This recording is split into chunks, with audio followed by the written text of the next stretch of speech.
En este caso, vamos a continuar entonces en el día de hoy con Pablo, que se encuentra aquí a mi lado. Bienvenido nuevamente, Pablo. Un placer de nuevo tenerte aquí con nosotros.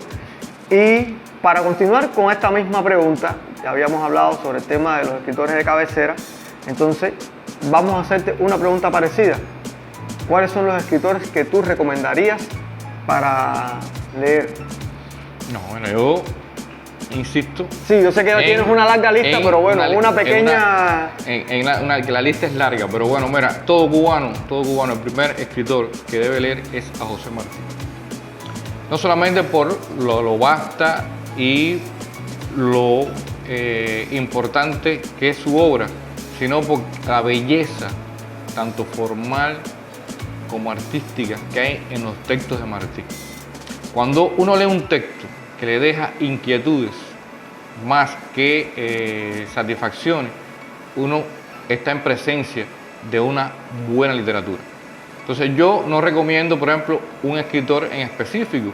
Hay gente que prefieren leer y entretenerse, leer y desconectar, Yo digo, el que quiera leer, coja un libro, y si el libro le despierta dudas, le despierta inquietudes, ese es el libro que debe leer. Por supuesto, hay una lista inmensa de autores que están reconocidos como paradigmas en los distintos géneros literarios que pueden servir para que cualquier escritor o cualquier persona que se motive por la literatura o por la lectura comience a conformar su índice de lectura. Voy a leerme a fulano, voy a leerme a mengano, yo no te voy a decir léete la montaña mágica ahora, ¿entiendes? No te voy a decir léete el reino de este mundo. Simplemente... lo que estás mencionando son excelentes obras literarias. Por supuesto. Simplemente, si lees la obra y te crea inquietudes, te deja pensativo, esa es la que tú tienes que leer, ese es el autor que tienes que buscar. Y por ahí anda también entonces los géneros que vas a disfrutar luego, los que vas a saborear en el proceso de la lectura. Pablo, ¿y cómo tú logras vincular todo esto con todo tu trabajo que hemos conversado ya en la entrevista en la primera parte, con la casa, con la familia? Bueno, mira, se hace una labor bastante complicada. Bueno, es complicado, pero yo recuerdo una máxima de Rainier María Rilke cuando en su carta a un joven poeta, él le decía que no creyera que por estar en un medio adverso o alejado de lo que fuera la creación poética podía afectarle. Al contrario, Rilke había estado en una academia militar y había escrito su poesía. Rilke se aisló en Duino, en el castillo de Duino, para escribir sus elegías. 10 años estuvo ahí. No, yo pienso que aunque uno dice que este es un oficio solitario, no, claro, porque aunque uno dice que este oficio es un oficio solitario, uno no vive en una Torre Marfil, uno tiene que hacer colas, uno tiene que ir por las calles, uno tiene que ir a un trabajo, uno tiene una familia con sus conflictos, con sus problemas, con sus necesidades, y tiene que convivir. Pero siempre uno tiene que tratar de que el ambiente no se vaya permeando con esas cosas que no conlleven a que uno pueda ser creativo. Eso es lo primero. Lo segundo es que uno tiene que siempre hacer un espacio para lograr esa conexión con lo artístico. Y mantener, por supuesto, el hábito de lectura. Mantener siempre la obligación de decir, tengo una idea, la voy a anotar. No voy a dejarla para después, eso, la voy a anotar.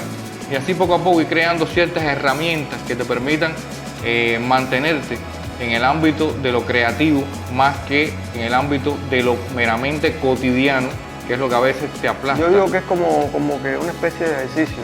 Es decir, el deportista tiene que entrenar todos los días para poder tener resultados. Entonces el escritor o el artista, el creador, tiene que todos los días hacer, aunque sea un mínimo ejercicio de creación, para mantener ese órgano del cerebro funcionando en ese sentido. Sí, es de mucho sacrificio. Yo trabajé muchos años como auditor. Viajaba por muchas provincias, llegaba a las empresas, tenía que revisar toda la contabilidad, muchos números, pero yo me trazaba siempre la meta de anotar todas las cosas que se me iban ocurriendo. Yo las escribía, después iba a una máquina de escribir, de mi madre, me sentaba, las transcribía. Después que las transcribía, que le hacía cambio, las llevaba a la computadora y escribía el texto en digital, y después me sentaba y revisaba el texto digital y hacía cambio. Entonces ese proceso de escribir 4 veces un texto, esa obligación de hacerlo me iba condicionando un poco a eso que te decía, la condición esa poética de decir estoy escribiendo y estoy expresándome de esa manera. Bueno, Pablo, vamos a hacer una pequeña pausa y aprovechar que tú te encuentras con nosotros para que las personas que nos están viendo puedan disfrutar de tu obra. Entonces yo te invito a que nos puedas leer algo de tu obra. Sí, bueno, mira, voy a leer un texto de mi primer libro. Se titula Última Voluntad. Y dice: al día siguiente de la muerte del ave, escarbamos al pie del limonero y sepultamos su jaula. El cuerpo incorrupto se elevó de nuestras manos al cielo, como si no hubiera más distancias que el deseo de ser libre. Al día siguiente de la muerte del pez, lloramos sobre la pecera, tanto que se desbordó y ya no hubo más diferencia entre la tierra y el mar. Al día siguiente de nuestra muerte, no nos entierren bajo el limonero, no nos lancen en el mar. Déjennos vivir entre estas líneas como el ave o el pez que habitan en el recuerdo. Y bueno, desde esa condición, ¿en qué estás trabajando actualmente? Bueno, estoy tratando de redondear algunos textos en forma de un libro. O sea, porque a veces uno dice, bueno, sí, he escrito muchos poemas, pero a veces no todos van en función de lo que uno pueda decir, esto es un cuerpo único.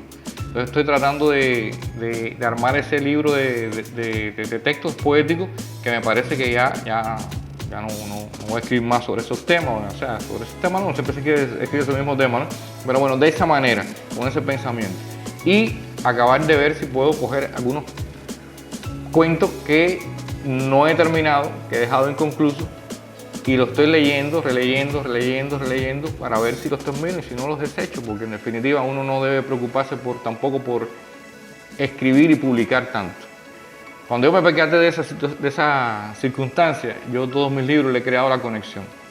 Entonces, los libros a veces dialogan unos con otros, en los títulos, en poemas, en los que yo respondo un poema que es una respuesta a un poema anterior, que era en forma de tal vez un interrogante, y voy relacionando un texto con otro, y hay como una especie de continuidad en los textos, como una suerte de diálogo de esas inquietudes que te crea el poema.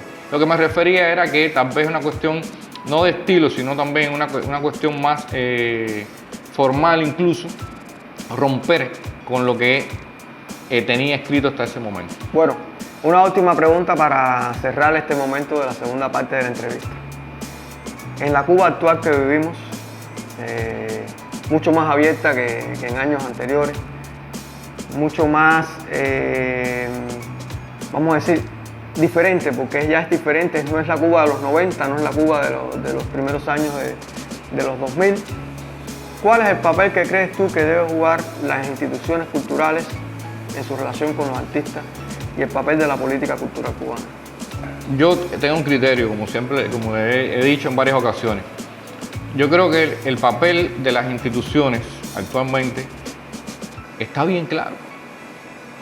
Lo que pasa es que las instituciones no están haciendo lo que debían hacer, para lo que fueron concebidas, tanto en el logro de los objetivos como realmente en la ejecución de las funciones mínimas que pueden hacer. Yo como escritor no debo caerle atrás a las instituciones para que las instituciones me den un espacio. Las instituciones tienen que buscar y propiciar espacio, mucho más cuando las instituciones han sido concebidas para eso.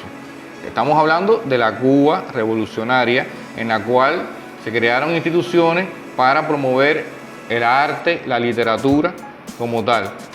¿Okay? No estamos hablando de una editorial en Estados Unidos, por ejemplo, a la cual uno tiene que ir para que te lean un manuscrito y te lo pueden rechazar.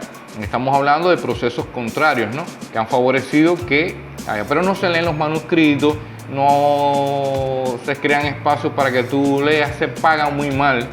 Ya destiempo, todas esas cosas. Pero las funciones mínimas de promoción de la literatura, de atención a los escritores, de la creación de los espacios, en las múltiples facetas que pueden existir, por ejemplo, pues no solamente se trata de ir a un espacio físico en el cual a lo mejor nadie quiere escucharte leer tu poesía, ¿entiendes? Pero bueno, ese espacio puede estar en internet, ¿ok?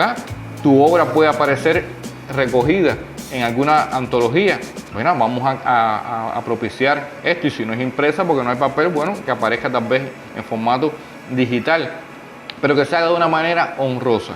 Otra cuestión es que muchas veces estamos condicionando las funciones de la literatura a las mismas condiciones que tienen otros artistas. Por ejemplo, los músicos pueden tener los artistas plásticos, cuando ellos pueden comercializar, por ejemplo, sus obras. Pero la literatura, un escritor puede comercializar sus obras. Yo no puedo coger y ponerme a vender mis libros y ponerme en la calle a vender poesía y págame porque estoy leyéndote un poema, ni nada de eso. Entonces resulta muy difícil cuando hay instituciones en las cuales esas condiciones propician que no se, lejos de promover la literatura, lo que se haga sea aplastar la literatura. Porque tú llegas a un lugar y muy bien le pueden pagar a un músico miles de pesos y a un escritor mínimamente se le pagan los cientos de pesitos, que ahora actualmente son irrisorios, ¿no? Comparado con los precios que tiene la vida por una lectura de su poesía. ¿Y acaso la poesía que él escribe no es una literatura? No es una literatura ya concebida, que va a formar parte del patrimonio local o nacional o internacional, no se sabe. ¿Entiendes? Comparado a veces con la música, que esa música a lo mejor puede ser que no trascienda, porque puede ser una música mediocre, como puede ser el reggaetón, que inunda espacios y recauda miles de pesos. Pero esos miles de pesos, por supuesto, le sirven a esas instituciones que supuestamente están montadas en el aparataje de la industria cultural. Para mantenerse como instituciones, porque están generando dinero y no promoviendo, fortaleciendo o aportando al patrimonio realmente cultural de las instituciones. Entonces yo creo que el papel, a menos de que los tiempos te parezca que pueden haber cambiado, el papel de las instituciones no es actualmente el papel que debían jugar. El intento, por supuesto, de nosotros es tratar de empujar para llegar ahí. Para llegar a la utopía. A la utopía. No, interesante tu criterio, muy interesante. Bueno, esa era la última pregunta que tenía para ti. Una pregunta polémica y una respuesta bastante polémica también, porque puede ser que cualquier otro tenga otro criterio, pero no, bueno. Pero eso es lo bueno, eso es lo que haría falta, poder enfrentar los criterios. Enfrentar criterios que nos ayuden a poder desarrollar espacios en las instituciones para enfrentar esos criterios. Bueno, entonces amigos, hemos escuchado las palabras de Pablo Guerra, nuestro invitado de hoy, y que ha sido realmente un placer, de verdad que es un placer tenerte aquí, un lujo tenerte aquí con nosotros, amigos, y quizás nos podamos ver en otros espacios que no sea este de convivencia, tal vez quizás en la Feria del Libro con Convergencia, que una vez ya salió el año pasado, con alguna temática de estas interesante como la abordamos el año pasado, como fue racismo y demás, podemos tratar de conversar de cualquiera de esos temas. Entonces, amigos, como usted sabe, este es nuestro espacio de convivencia. Mi nombre es Alan Cárdenas González y pronto nos volveremos a encontrar con otro de nuestros escritores o escritoras invitados. Muchas gracias.